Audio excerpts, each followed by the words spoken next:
예, 우리 함께 봉독한 오늘 이 본문 말씀을 통해서 선택이라고 하는 제목으로 말씀 함께 나누고자 합니다. 여러분, 인생은 선택의 연속입니다. 어떤 선택을 하느냐에 따라서 그 사람의 인생이 결정되어지고요. 그 사람이 어떤 사람인가라고 하는 것이 증명되기도 하지요. 사람들은 자신의 지식과 기질과 이 성품 그리고 기호에 따라서 선택을 합니다.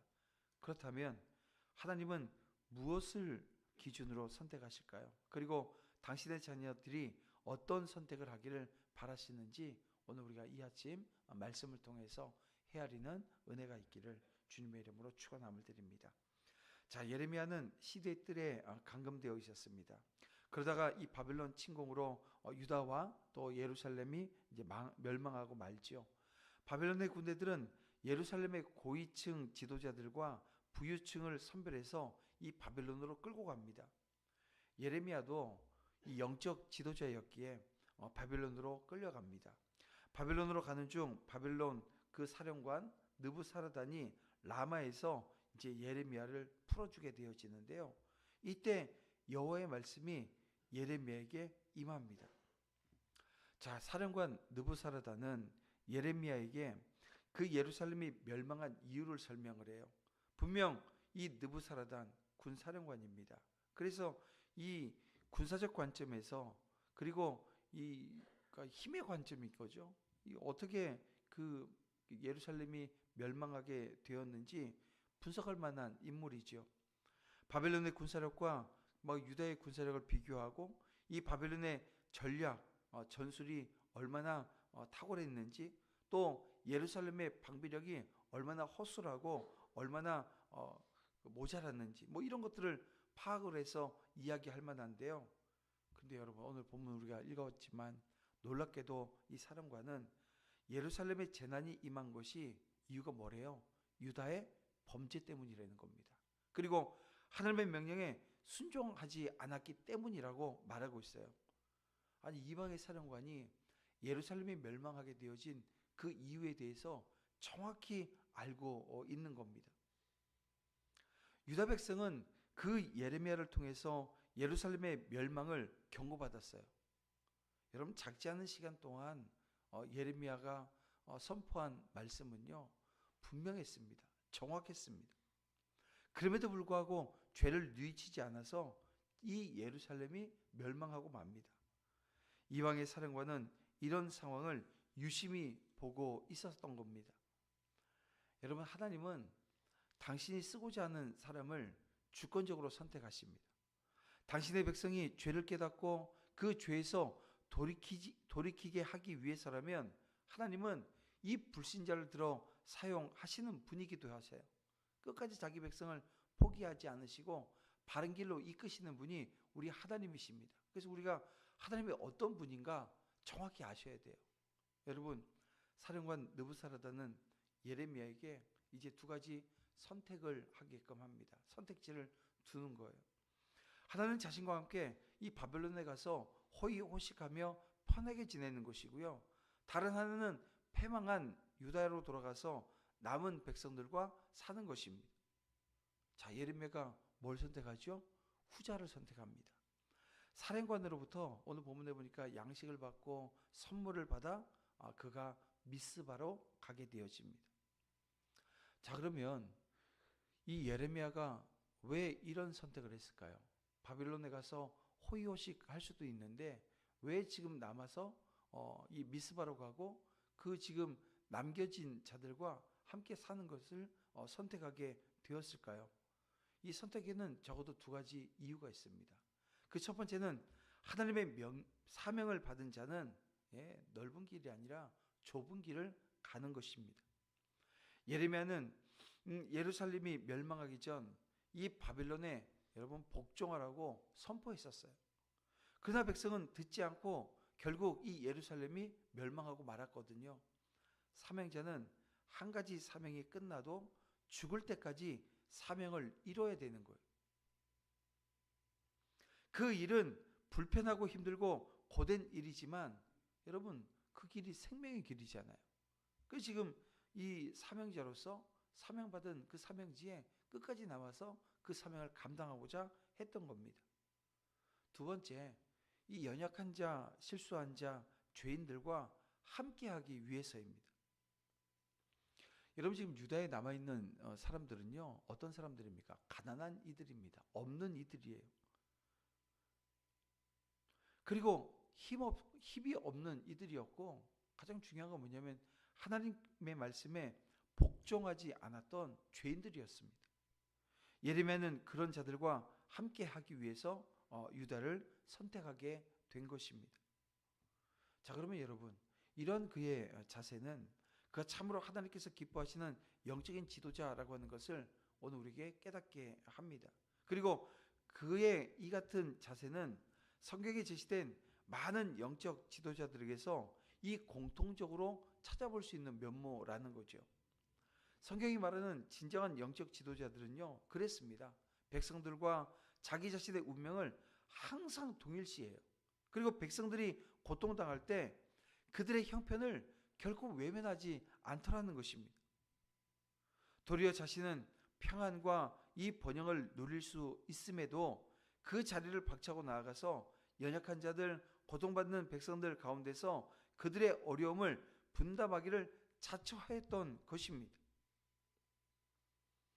그 대표적인 예가 여러분 신약 성경에 그 여러 지도자들이 나오지만 그 지도자들 중에 이 사도 바울을 우리는 꼽을 수 있어요. 그는 끊임없는 이 선교 사역으로 인해서 또 선교 사역 중에 닥치는 무수한 환난으로 인해서 그야말로 자기 몸 하나 가누기도 힘든 상황이 한두 번도 아니었잖아요. 하지만 그는 자신의 신변보다 하나님의 교회 안에 있는 약한 지체들을 염려하고 걱정을 했습니다. 그리고 그들과 이 고통을 나누길 원하셨어요. 그래서 고린도후서 11장 28절 29절 말씀을 보면 바울이 이런 얘기를 합니다. 제가 한번 읽어드릴게요. 이 외의 일은 고사하고 아직도 날마다 내 속에 눌리는 일이 있으니 곧 모든 교회를 위하여 염려하는 것이라. 누가 약하면 내가 약하지 아니하며 누가 실족하게 되어지면 내가 애타지 아니하더냐라고 하는 이 말을 합니다. 이처럼 하나님의 백성이 고통의 자리에 있어요. 하나님을 따르는 이들이 이 정말 고난 가운데 있어요. 그러면 외면치 않고 그들과 함께하는 신앙 지도자들의 아름다운 면모는요, 우리를 성도들에게 한 분 참되고 영원한 그리고 완전한 지도자를 떠올리게 합니다.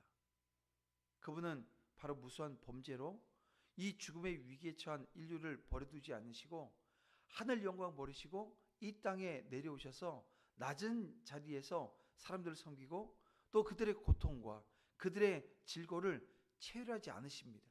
심지어 십자가에 자기 목숨을 내어주임으로 말미암아 구원을 이루시고 우리의 영혼을 영원으로 또 인도하신 우리의 참목자 되신 예수 그리스도이십니다.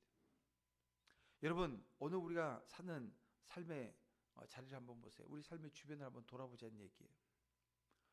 조금만 높은 자리에 앉게 되어지면 자신의 일신의 평안이나 이익만을 내세우고 약한 자들, 자기를 따르는 자들의 이 고통을 외면하는 것이 이 땅의 지도자들의 모습 아닙니까? 아주 즐비합니다. 심지어 그들 중에는 자신의 영달과 편의를 위해서 약한 자들, 따르는 자들을 이용하고 그들로 더욱 공고한 삶을 살도록 만드는 이들까지 있잖아요. 우리가 이런 이 세태를 여러분 본받아서는 아니 되는 겁니다. 도리어 우리는 어떤 삶을 살아요? 이웃의 고통을 함께 나누고 우리보다 약한 자들을 돌보면서 그들의 고통을 함께 나누며 체휼하는 삶을 살도록 오늘 우리가 결단해야 하는 것입니다. 특별히 교회 지도자로 자신이 속한 공동체의 지도자로 세움을 입은 자는 더더욱 여러분 말할 것이 없습니다. 그래서 여러분, 본문의 예레미야의 그 면모와 참된 영적 지도자들의 면모를 통해서 진정 오늘 우리는 고통 중에 있는 이들을 외면하는 것이 아니라 그 고통을 분담하는 거예요. 나누는 것입니다. 약한 자를 돌보고 그들의 고통의 자리에 나아가서 그들의 약한 무릎을 이렇게 세워주는 거예요. 위로하고 힘을 주는 그런 은혜로운 삶을, 그리고 섬기는 지도자의 삶을 여러분, 저와 여러분이 살아내야 하는 것입니다. 여러분 보세요. 예레미야는 행정수도가 된 미스바로 가서 유다 지방 총독으로 임명된 그다랴를 만납니다. 선택하고 바로 실행하는 거예요. 오늘 우리에게도 선택에 대한 여러분 실행력, 여러분 그런 것이 오늘 우리에게 있어야 하는 겁니다. 말씀을 정리해 보겠습니다. 예레미야가 어떻게 그런 선택을 할 수 있었을까요? 왜 지금 이 선택을 했을까요? 그 이유는 1절 하반 그 끝에 부분에 나옵니다. 뭐라고 말씀하냐면 말씀이 여호와께로부터 예레미야에게 임하니라라고 말씀합니다. 어떤 말씀이 임했는지는 성경에 기록되어져 있지는 않아요. 그런데 예레미야가 선택한 그 행동을 보게 되어지면 어떤 말씀이 임했는지 우리가 충분히 유추할 수 있다는 것입니다. 예레미야는 하나님의 말씀이 자신에게 임했지만 이번엔 말하지 않습니다. 뭐래요? 선택을 합니다.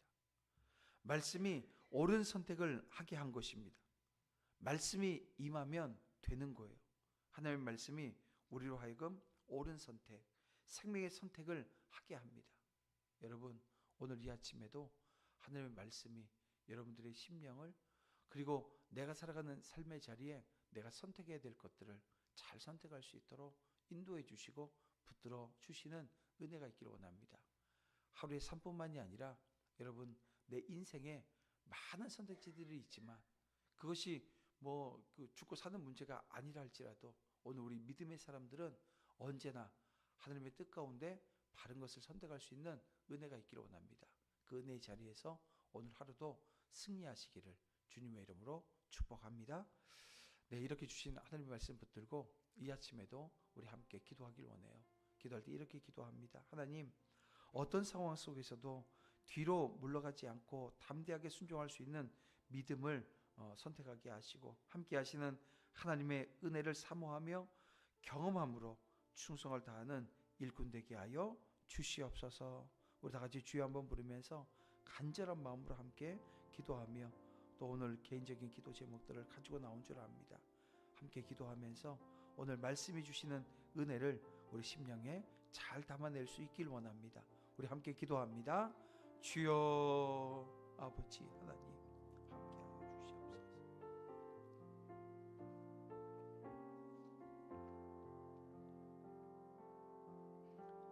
인도하시는